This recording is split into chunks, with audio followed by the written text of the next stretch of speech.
नमस्कार. मी बळवंत निकम, राहणार हनुमंतवाडी, तालुका करवी. माझ्या दोन्ही डोळ्याचं मोतीबिंदूचं ऑपरेशन इथं नंदादीप नेत्रालयामध्ये झालं. ऑपरेशनपूर्वी मला सरळ दिसत नव्हतं, लिहिता वगैरे येत नव्हतं आणि वाचता पण येत नव्हतं. रस्त्यानं जाताना काही काही वेळा मी ठेचकाळत होतो.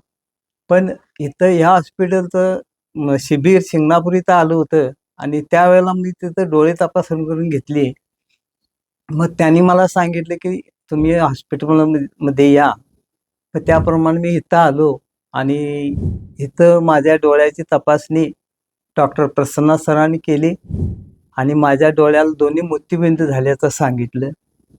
त्यानंतर मी घरचीच सल्ला घेऊन प्रथम विद्या मॅडमना भेटलो आणि त्यांनी मला इतकं सुंदर मार्गदर्शन केलं, की मी डोळ्याच्या ऑपरेशन म्हटल्यानंतर घाबरलो होतो.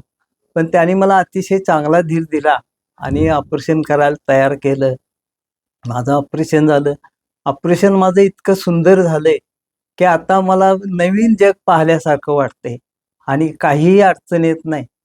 आता माझं ऑपरेशन चांगलं झाल्यामुळे मी प्रत्येकाला सांगेन, की बाबा तुम्हाला जर डोळ्याचं अचूक निदान आणि योग्य उपचार जर करायचे असतील, तर तुम्ही नंदादीपमध्ये जावा. तिथं तुम्हाला अतिशय चांगल्या प्रकारची सेवा मिळेल, स्टाफचं सहकार्य मिळेल आणि तिथला अनुभव मला चांगला असल्यामुळे तुम्ही तिथंच ऑपरेशन करून घ्यावं. धन्यवाद.